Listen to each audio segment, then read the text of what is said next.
And we have an obligation as organs to address and confront these challenges head on, and ensure also that we also are able to address women's limited access to legal recourse at the national level.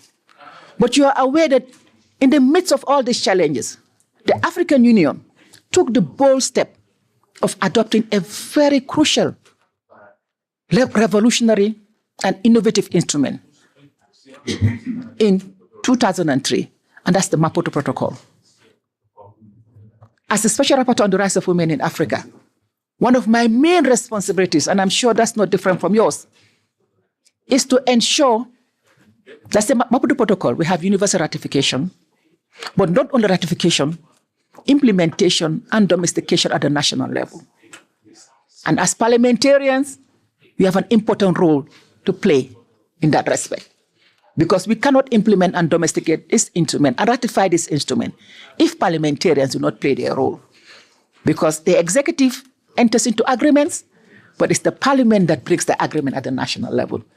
And as at the African Commission and the African Union, we're looking for what we call the All for Maputo campaign, which calls for universal ratification. Today, we recognize the fact that out of the 55 African member states of the African Union, 45 have ratified, which is quite commendable. But we're not going to rest on our laurels. We're looking for universal ratification. We have 10 more countries. And some of you parliamentarians come from those countries that have yet to ratify. And we call on you in our concerted effort to do your bit at the national level to help us with that ratification of the Maputo Protocol. But ratification alone does not help African women. The instrument must reflect the realities, the lived realities of African women and the girl child at the national level. So domestication is also very important, because we look at the preamble to the Maputo Protocol, it recognizes the fact that despite the fact that there have been so many global instruments addressing women's rights violations within our continent continue to be rife and rampant. And that's why we had that instrument that was adopted. So this is the call I would like to make to colleagues sitting here in the Gender Committee. How do we ensure that we make the Maputo Protocol? I'm sure the full details of the statement is here. If I read it line by line, I won't finish now. So I'm giving you highlights of my statement. How do we ensure that this instrument that was adopted through the wisdom and concerted effort by civil society, member states, the mechanism of special rapporteur on the rights of women in Africa, how do we ensure it becomes a reality? But we must also take note of the fact that all is not lost. A lot of progress has been made since the adoption of the Maputo Protocol. Over the past 2 decades, last year, the Maputo Protocol turned 20. And the analogy I drew when I addressed the member states of the African Union is that if the protocol was a child, it would have been well on its way as a graduate from a university. 21 years old, you graduate from a university, and you have something to show for it. What do we have to show in terms of this instrument that was adopted? Some African countries have done very well, and it is quite commendable. Since the adoption of the protocol, there have been express domestication, and some have been implicit.